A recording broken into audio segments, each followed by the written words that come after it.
ప్రభువైన యేసుక్రీస్తు నామములో మీ అందరికీ శుభములు.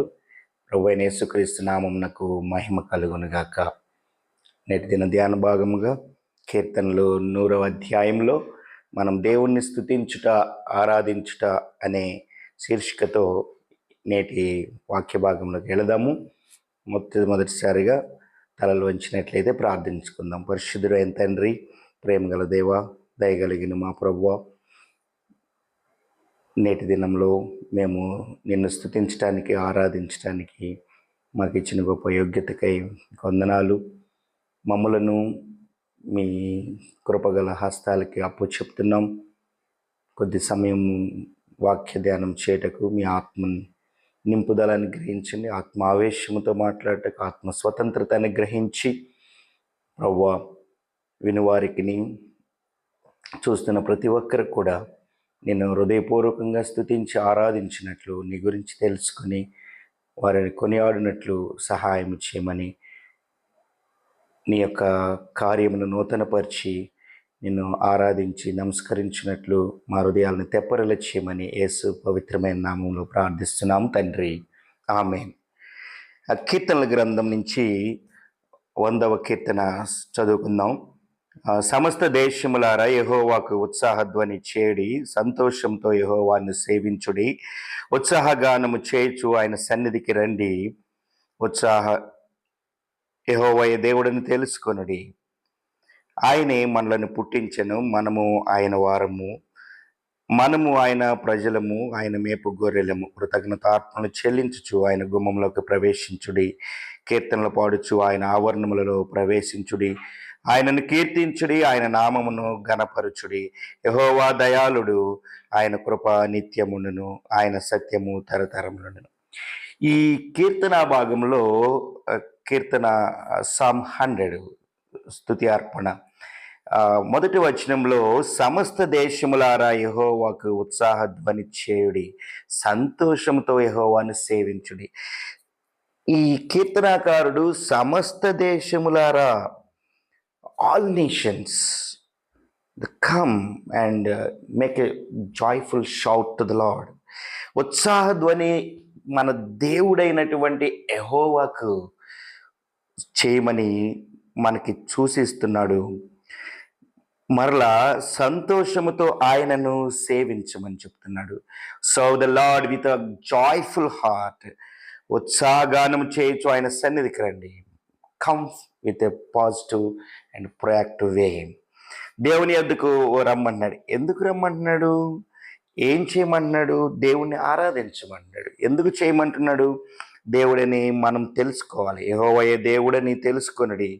ఆయన మనలను పుట్టించెను, మనము ఆయన వారము, ఆయన మేపు ప్రజలము, ఆయన మేపు గొర్రెలము, ఆయన ప్రజలము. ఈ విషయంలో దేవుణ్ణి మనం స్తుతించాలి, ఆరాధించాలంటే let us realize our self one thing first, what God is. దేవుడు ఏమై ఉన్నాడో మనం అర్థం చేసుకోవాలి. మొట్టమొదటిసారిగా దేవుడిని ఆరాధించాలి, స్తుతించాలి, ఒక వ్యక్తిని కొనియాడాలి.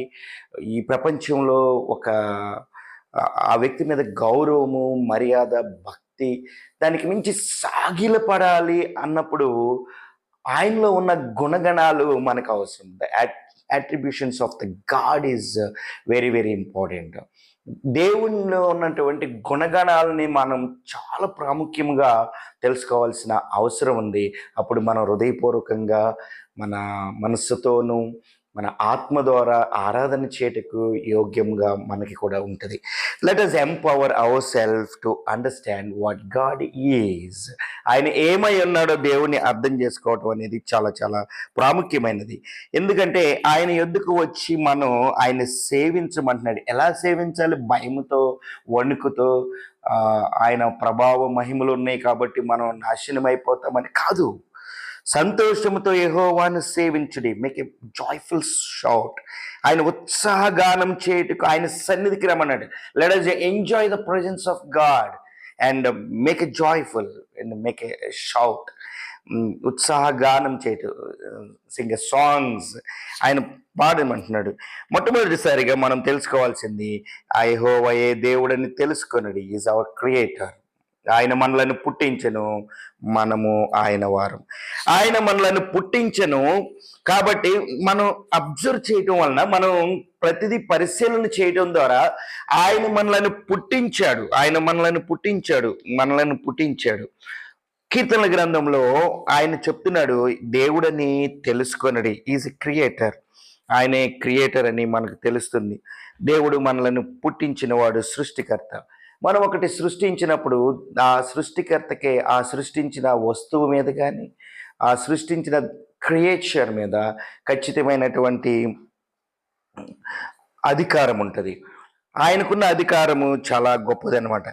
ఆయన రాజ్యం 99వ కీర్తన మొదటి వచనం, ఆయన రాజ్యము చేయుచున్నాడు, జనములు వణుకును. ఆయన కెరూబుల మీద ఆసీనుడై ఉన్నాడు, భూమి కదులును. ఆయన రాజ్యము చేయుచున్నాడు. Is our creator, is king, is a sovereign God. ఆయన క్రియేటర్, ఆయన సృష్టించిన దేవుడు. 135వ కీర్తన 6-7 వచనంలో చూసుకుందాం. 135వ కీర్తన 6-7 వచనాల్లో మనం చూసుకున్నట్లయితే, 135వ కీర్తన 6-7 వచనాలు, ఆకాశమందును భూమి ఎందును సముద్రములు ఎందును మహాసముద్రములు ఎందును ఆయన తనకిష్టమైనదంతయు జరిగించువాడు, బూదిగంతముల నుండి ఆవిరి లేవచ్చేవాడు ఆయనే. వాన కురియనట్లు మెరుపులు పుట్టించువాడు ఆయనే. తన నిధుల్లో నుంచి గాలిని ఆయన బయలుదేరచేయును. ఆయనే సమస్తమును సృష్టించిన దేవుడు, ఆయనే సమస్తమును చేయగలిగిన దేవుడు. కాబట్టి ఆయన్ని మనం సృష్టించాలి. చూడండి, రోమపత్రిక 1వ అధ్యాయము 20వ వచనంలో చూసినట్లయితే, రోమపత్రిక 1వ అధ్యాయము 20వ వచనంలో చూసినట్లయితే, ఇక్కడ మనం తెలుసుకోవద్దు ఆయనది ఎలాంటి దేవుడు, ఆయన ఎలాంటి క్రియేట్ చేసినటువంటి, ఆయన సృష్టించిన దేవుని యొక్క గొప్పతనం ఏంటి, ఆయనలో ఉన్నది ఏంటి మనం తెలుసుకున్నట్లయితే, చూడండి ఇక్కడ 20వ వచనంలో, ఆయన అదృశ్య లక్షణములు అనగా ఆయన నిత్య శక్తియు దేవత్వమును జగత్తుత్పాది మొదలుకొని సృష్టింపబడిన వస్తువులను ఆలోచించటం వలన తేటపడుచున్నది. By observing the all creature, entire earth planet, we can understand what God is and his purposes. దేవుని మనం ఆయన నిత్య శక్తియు, ఆయన నిత్య శక్తి, ఈజ్ అ ఆల్మైటీ గాడ్. ఆయన అదృశ్య లక్షణాలని, దేవత్వము, దైవ లక్షణమును ఆయన అబ్జర్వ్ చేయటం వలన, దేన్ని అబ్జర్వ్ చేయటం వలన, జగత్తుత్పత్తి మొదలుకొని సృష్టింపబడిన వస్తువులను అబ్జర్వ్ చేయటం వలన, ఈ భూమిని శూన్యంలో ఆయన నిలవబెట్టాడు. The planet earth, the atmosphere, the sunlight, అన్నీ కూడా మన ఆలోచనకి కొన్ని సందర్భాలు అందవు, కానీ ఆలోచించటం వలన దేవుని యొక్క శక్తిని అర్థం చేసుకోగలం. ఆయన దేవుణ్ణి 23వ వచనంలో కూడా వారు దేవుని మహిమపరచాలి. 25వ వచనం, సృష్టికర్తకు ఆయన యుగ యుగములకు స్తోత్రార్హుడై ఉన్నాడు. ఆయన సృష్టికర్త, ఆయన యుగ యుగాలకు స్తోత్రార్హుడై ఉన్నాడు. కాబట్టి ఆయన కొలస్సీయులకు రాసిన 1వ అధ్యాయము 16వ వచనంలో, సర్వమును ఆయన మూలంగా కలిగినవి, సర్వము ఆయనలో కలిగినవి, సర్వమును ఆయన మూలంగా కలిగినవి, సర్వము ఆయన బట్టి కలిగినవి. చూడండి, ఎఫెసీయులకు ముందు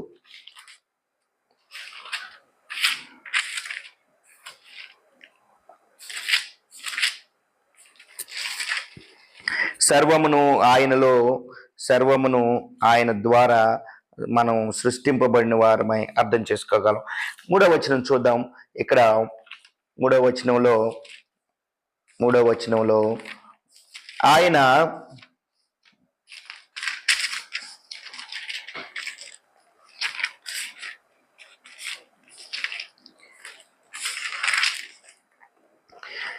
యెహోవాయ దేవుడని తెలుసుకొనుడి, ఆయనే మనలను పుట్టించెను, మనము ఆయన వారము. దేవుడని మనం తెలుసుకోవాలి. ఆయన మనలను పుట్టించాడు. ఆయన ఈజ్ అవర్. రెండవది ఏంటంటే, ఆయన సార్వభౌమాధికారం కలిగిన దేవుడు. ఆయన మొదటగా సృష్టించాడు, రెండవదిగా ఆయన సమస్త దేశాలని పరిపాలిస్తున్నాడు, భూమి ఆకాశాలను ఆవిరిని చేపిస్తున్నాడు, వర్షాన్ని కురిపిస్తున్నాడు, సమస్తాన్ని అనుగ్రహిస్తున్నాడు. ఆయన మనం ప్రజలము, ఆయన మేపు గొర్రెలము, ఆయన వారం, మనలను పోషిస్తున్నాడు. ఆయన మనలను పోషిస్తున్నాడు. కీర్తనకారుడు అంటాడు, యెహోవా నా కాపరి, నాకు లేమి కలగదు. ఆయన చెప్తున్నాడు మనకి, ఆయన మనలను పోషించే దేవుడుగా ఉన్నాడు. ఆయనకి ఏ లోటు లేకుండా మన జీవితాల్లో చేయగలిగినటువంటి సర్వాధికారం కలిగిన దేవుడు. 96వ కీర్తనలో కూడా మనం చూసినట్లయితే మొదటి వచనం, సర్వజనులారా యెహోవా మీద పాడుడి, కొత్త కీర్తన పాడుడి. ఎందుకంటే ఆయన మనలను సృష్టించిన దేవుడు, మనలను పోషించే దేవుడు, మనము ఆయన వారముగా ఉన్నాము. కాబట్టి ఈ కీర్తనకారుడు మరలా చెప్తున్నాడు, యెహోవాను స్తుతించుడి, యెహోవాను ఘనపరచుడి. మనము ఆయన మేపుల గొర్రెలము. యేసుక్రీస్తు ప్రభు మన యోహాను సువార్త 10వ అధ్యాయంలో, నా గొర్రెలు నా స్వరము వింటాయి, నేను వాటిని పోషిస్తాను అని చెప్తున్నాడు. దేవుడు మనలను పోషించే దేవుడుగా ఉన్నాడు. ఆయన మనలను ఈ భూమి మీద సమస్తమును, మనకు అవసరాలన్నిట్లో తీర్చడమే కాకుండా మన ఆత్మలను కాపరిగా ఉన్నాడు. మన ఆత్మలను కాపరిగా మనలను కాపాడుతూ ఆయన ఎల్లప్పుడూ మనలను పోషించే దేవుడిగా మనకు కనిపిస్తున్నాడు. ఆయన మనల ఎడల అంత ప్రత్యేక శ్రద్ధ ఎందుకు చూపిస్తున్నాడు? ఆయన మనకి తండ్రిగా ఉన్నాడు. Try to understand the relationship.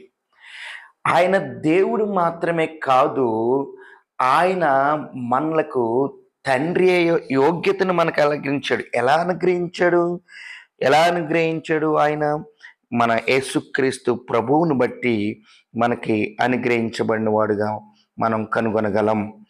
యేసుక్రీస్తు ప్రభువును బట్టి మనము ఆయన ఆధిక్యతనిచ్చాడు. ఎందుకంటే ఆయన సర్వాధికారి ఉండి సమస్తమును సృష్టించిన దేవుడు. ఆయన అర్హత లేని మన జీవితాల్లో కూడా దేవుణ్ణి స్తుతించటానికి, ఆరాధించటానికి ఆయన గొప్ప అవకాశాన్ని మనకి అనుగ్రహించాడు. గొప్ప దేవుడు ఆయన, సర్వాధికారి అయిన దేవుడు. మొట్టమొదటిగా ఆయన దేవుడు ఆరాధకుడు. ఎందుకంటే ఈజ్ అవర్ క్రియేటర్. సృష్టించిన సృష్టిని చూసి సమస్త సృష్టములను మాత్రమే పూజించే అజ్ఞాన మూర్ఖమైనటువంటి తరంలో మనం బ్రతుకుచున్నాం. రోమపత్రిక 1వ అధ్యాయము 20వ వచనంలో 22, 23 వచనాల్లో మనం తెలుసుకోవాలి.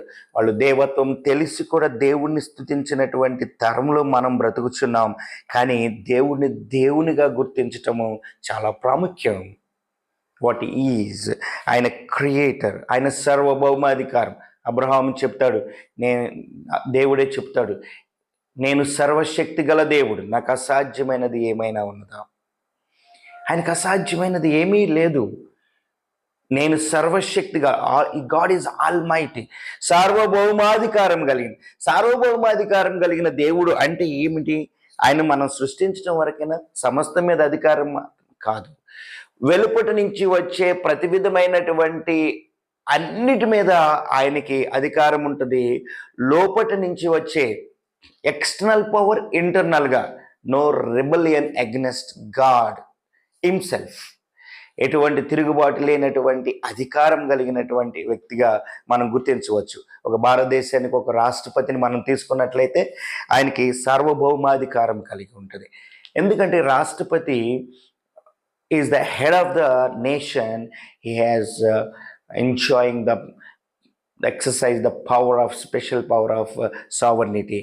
Is externally no other power will prevail anywhere, but now internally no internal disturbances, no rebellion against anything from the states. అలాంటి పవర్ కలిగి ఉన్నాడు దేవుడు కూడా. ఆయన సార్వభౌమాధికారంలో మనలను పోషించే దేవుడిగా కనిపిస్తున్నాడు మనకి. అందుని మనం గుర్తుపెట్టుకోవాలి. రెండవ తలంపుగా, అలాంటి దేవుడు, గొప్ప దేవుణ్ణి మనం స్తుతిస్తున్నాం, ఆరాధించాలి అని ఈ కీర్తనకారుడు మనకి బోధిస్తున్నాడు. ఈ కీర్తనకారుడు బోధించే దాంట్లో మనకి ఇలాంటి గొప్ప దేవుడు మనకేం చేశాడు? చాలా ఇంపార్టెంట్ ఇది. ఆయన మనకేం చేశాడు? ఆయన మనలను పుట్టించాడు. ఆయన ప్రజలమని చెప్తున్నాం. మనం మేపు గొర్రెలము. మనల్ని పోషిస్తున్నాడు. కృతజ్ఞత అర్పణలు చెల్లించు ఆయన గుమ్మంలోకి ప్రవేశించుడి. మనం చేయవలసిందని చెప్తున్నాడు ఇక్కడ. కీర్తనలు పాడుచు ఆయన ఆవరణంలోకి ప్రవేశించుడి, ఆయనను స్తుతించుడి, ఆయన నామంను గణపరచుడి. ఆయన దయాళుడు, కృప నిత్యముండును. ఆయన సత్యము తరతరములు ఉంటుంది. ఆయన సత్యం తరతరములు ఉంటుంది. ఆయన కృప నిత్యం ఉంటుంది. ఆయన దయగలిగిన దేవుడిగా ఉన్నాడు. ఆయన క్రియేటర్గా ఉన్నాడు. మొత్తంగా is a almighty God, is a sovereign God. మరి అలాంటి గొప్ప దేవుణ్ణి ఎవరైనా సరే స్తుతిస్తారు, ఆరాధిస్తారు, వణుకుతారు, ఆయన దగ్గరికి వెళ్తారు. ఇష్టపూర్వకంగా చేస్తారా?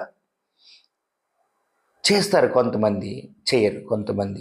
బట్ మనమైతే మనం ఆయన యొక్క సంబంధం ఏంటో, ఆయన వాట్ గాడ్ ఈజ్ అన్నప్పుడు what has done for us, అలాంటి గొప్ప దేవుడు మనకేం చేశాడో మనం ఒకసారి తెలుసుకుందాం.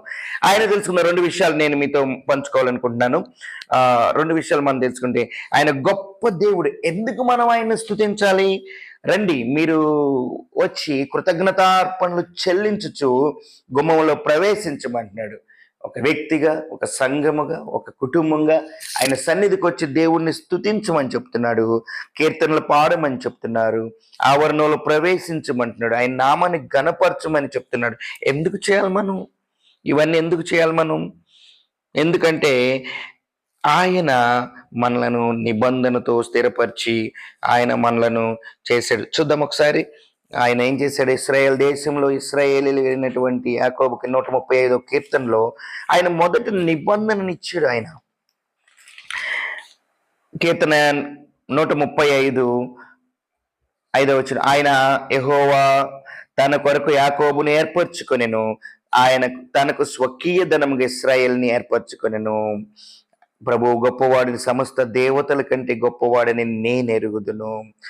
God has elected us from the bottom of the world. The Israel మొదటి నిబంధనని ఇశ్రాయేలుగా పిలువబడుతున్నటువంటి యాకోబు మొదటి నిబంధనకి ఆయన ఏర్పాటు చేసుకున్నాడు. అన్ని జనాంగంలోనికి, ప్రపంచ దేశాల్లో నుంచి ఆయన స్వకీయ సాంపత్యంగా యాకోబుని ఏర్పాటు చేసుకున్నాడు.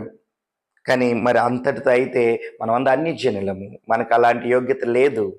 ఆయన గొప్పవాడే, ఆయన సర్వాధికారం కలిగిన వాడే, ఆయన దయ కలిగిన దేవుడే, ఆయన సత్యం కలిగిన దేవుడే, ఆయన కృప కలిగిన దేవుడే. అయితే మనకేంటి లాభం? What he has done for us. మనం ఎందుకు దేవుణ్ణి స్తుతించాలి, మనం ఎందుకు ఆరాధించాలని మనం చూసుకున్నట్లయితే రండి, ఆయన కొలస్సీలకు రాసిన మొదటి అధ్యాయము 13-14 వచనాల్లో చూద్దాం. 13-14 వచనాలు. కొలస్సీలకు రాసిన మొదటి అధ్యాయము, కొలస్సీలకు రాసిన మొదటి అధ్యాయము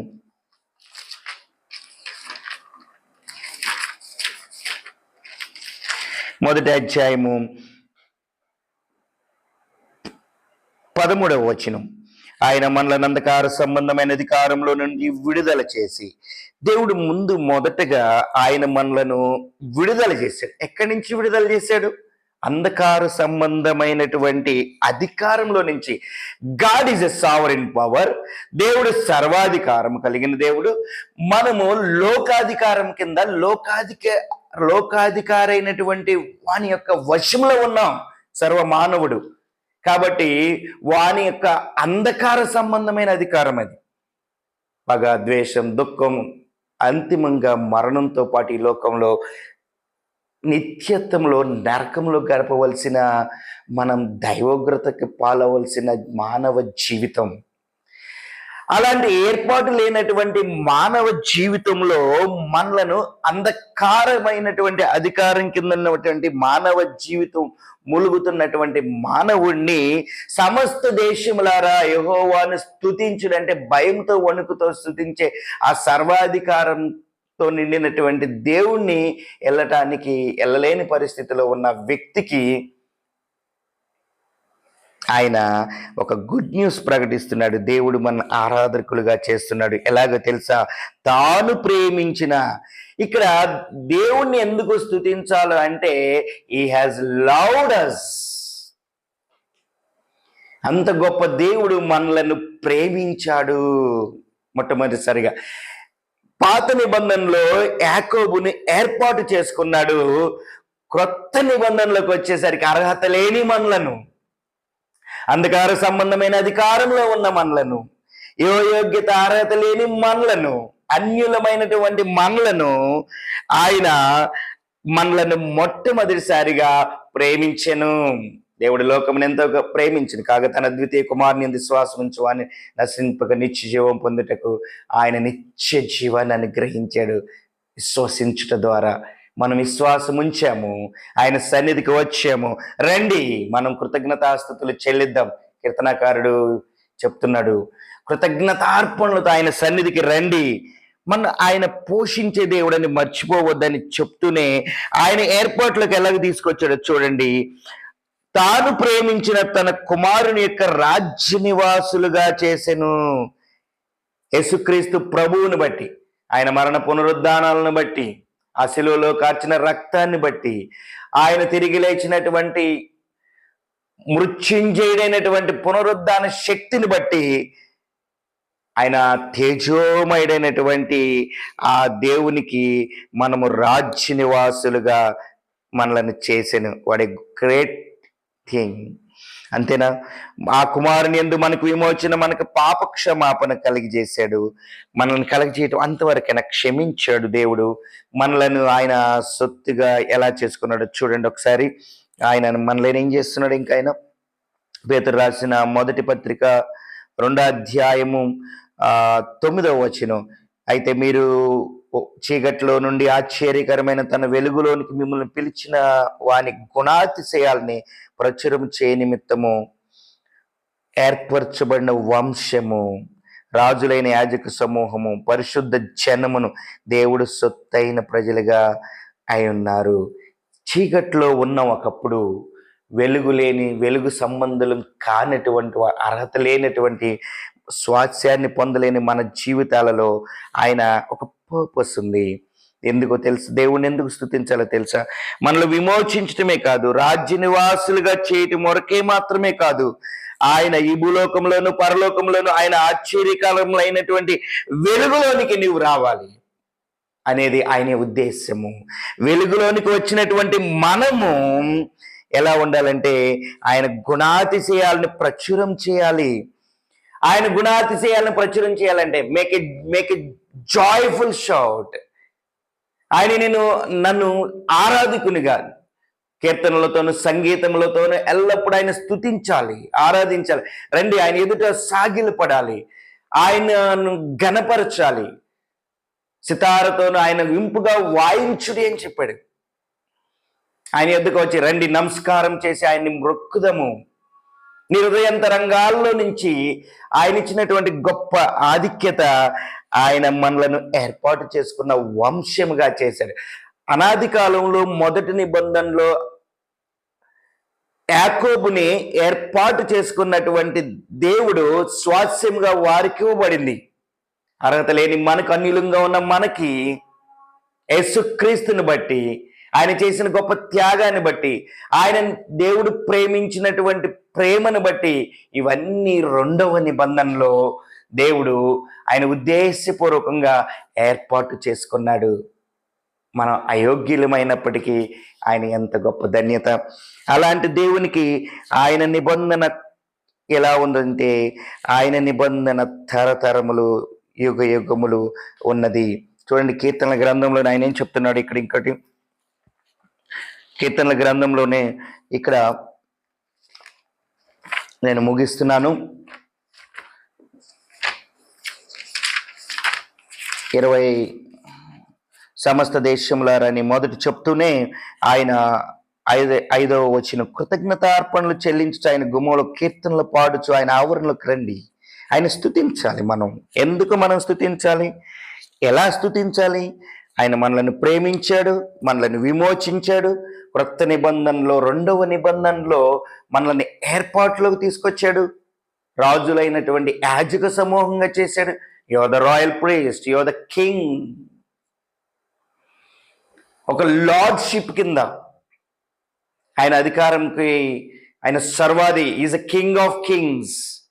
బానిస బతుకు, అంధకార సంబంధం, నరకాగ్నిపాలయ్యే మనలను విడుదలని గ్రహించాడు. రాజ్య నివాసులుగా, తేజో నివాసులుగా మనలను చేస్తూనే ఆయన అనుగ్రహించిన గొప్ప దాన్ని బట్టి, ఎందుకో తెలుసా, ఆయన దయాళుడు, ఆయన కృప నిత్యం ఉంటుంది, ఆయన సత్యం ఉంటుంది. కాబట్టి ఆయన కీర్తనలు పాడి స్తుతించాలి. ఎలా చేయాలి వాడిని స్తుతించాలి? చూడండి, మనం ఎలా దేవుణ్ణి స్తుతించాలి. What he has done for us. ఆయన మనకు చాలా చేశాడు. మనం ఎంత సాగిలపడి నమస్కరించి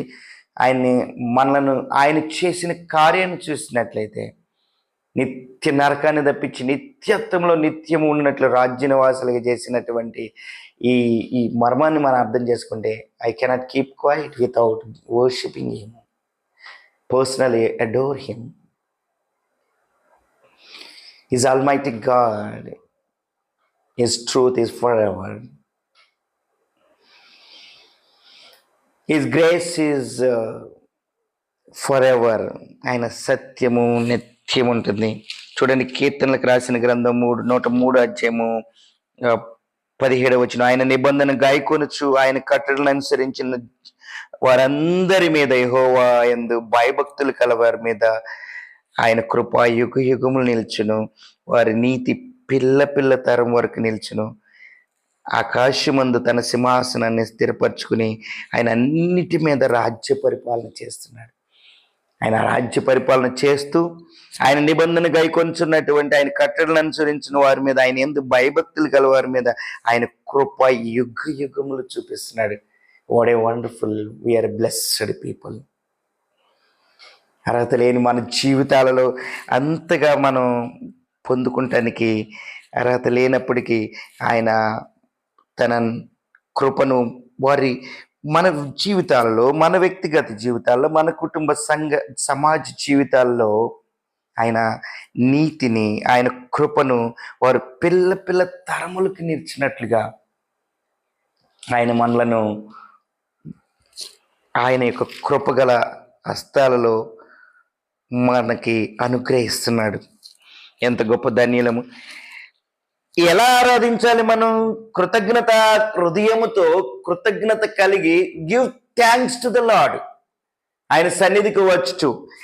నేను ముగిస్తున్నాను. 97వ కీర్తనలో 10 నుంచి 12 వచనాలు. ఆయన సమస్త దేవతలకు పైన ఉన్న ఔన్నత్యం పొందిన దేవుడని 9వ వచనం చూద్దాం. ఏలయనగా యెహోవా భూమంతటికి పైగా నువ్వు మహోన్నతుడు అయి ఉన్నావు. అది మనం లెట్ us ఐడెంటిఫై హిమ్.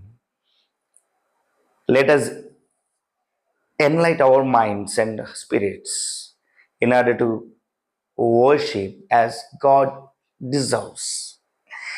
ఆయన సమస్త దేశముల పైన, భూలోకమంతటి పైన ఆయన మహోన్నతుడై ఉన్నాడు. సమస్త దేవతల పైన ఔన్నత్యం పొందిన దేవుడిని. కాబట్టి యెహోవాను ప్రేమించు వారులారా, చెడుతనం అసహించుకుని తన భక్తుల ప్రాణం ఆయన కాపాడేవాడు, పోషించేవాడని తెలుసుకుని మనలను రక్షించడైన సమస్త భక్తిల చేతిలో నుంచి ఆయన మన ప్రాణాన్ని కాపాడాడు.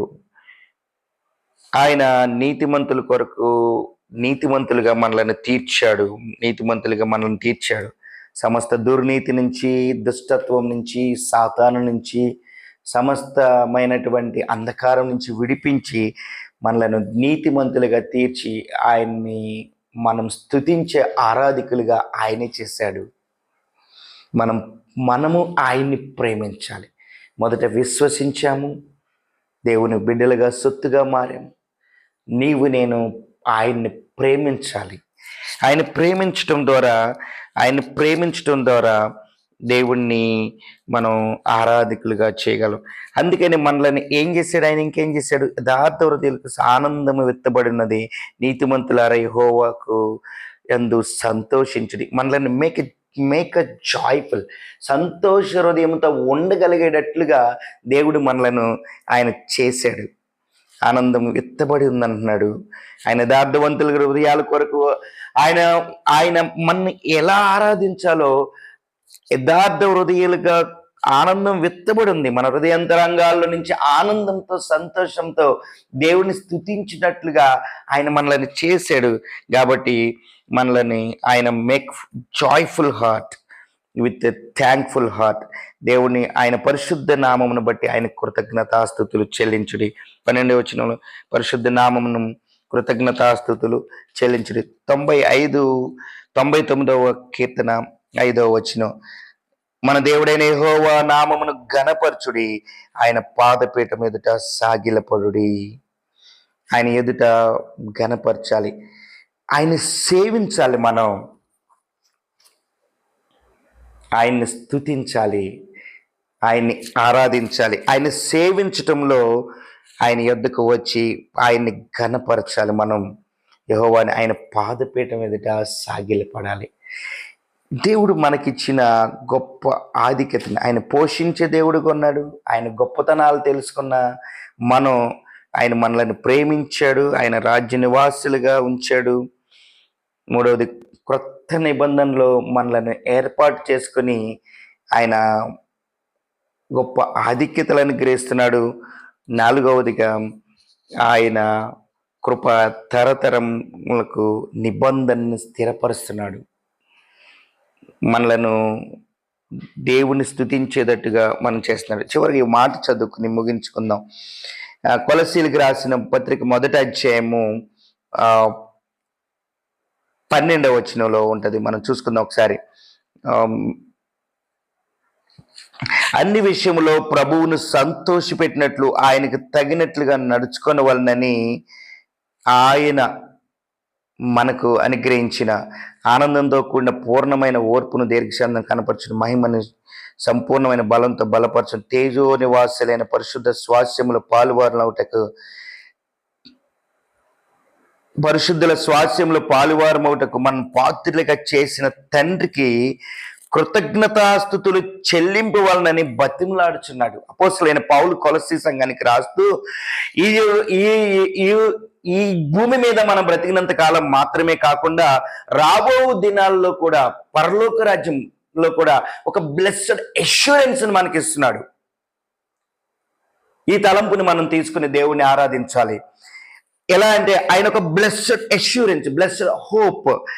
దేవుడు ఏ ఉద్దేశంతో ప్రభువుని సంతోషపెట్టినట్లుగా మనం దేవుణ్ణి స్తుతిస్తున్నాం, ఆరాధిస్తున్నాం, వాయిద్యములతో సంగీతములతో కీర్తిస్తున్నాం, ఆయన సన్నిధికి వెళ్ళి ఆయన సహవాసంలో చేరి దేవుణ్ణి ప్రార్థిస్తూ స్తుతిస్తున్నాం. మంచిది, గొప్ప సంగతి. అంతేకాకుండా దేవుడు రాజ్య నివాసానికి మనలను తయారు చేస్తూనే సంపూర్ణ బలముతో బలపరచబడాలి. మనం తేజో నివాసులైన పరిశుద్ధుల స్వాస్యములో పాలువారవుటకి మనలను పాత్రులుగా చేశాడు. మనం సంపూర్ణ బలముతో నింపటానికి ఆయన పాత్రలుగా చేశాడు. He has assigned, he has preordained, he has elected us. అలాంటి దేవునికి మనం ఎల్లప్పుడూ కృతజ్ఞతాస్తుతులు చెల్లింపబద్దులై ఉన్నాం. కాబట్టి దేవుణ్ణి ఆరాధించాలి, స్తుతించాలి. ఆయన మనల్ని పోషించే దేవుడు.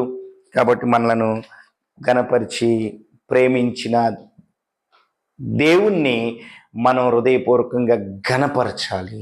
ఆయన పాదపీఠం ఎదుట సాగిలపడి నమస్కరించి ఆయన ఎల్లప్పుడూ మనం కృతజ్ఞతా హృదయంతో మనం ఎల్లప్పుడూ ఆయన సన్నిధికి వచ్చి ఆయన స్తుతించడానికి మనలను దేవుడు చేసిన గొప్ప మేలను తలపోసుకుంటూ, ఆయన మన జీవితాల్లో చేసిన వాటిని తలపోసుకుంటూ మనం ఎల్లప్పుడూ దేవుని స్తుతింపబద్దులై ఉన్నాము.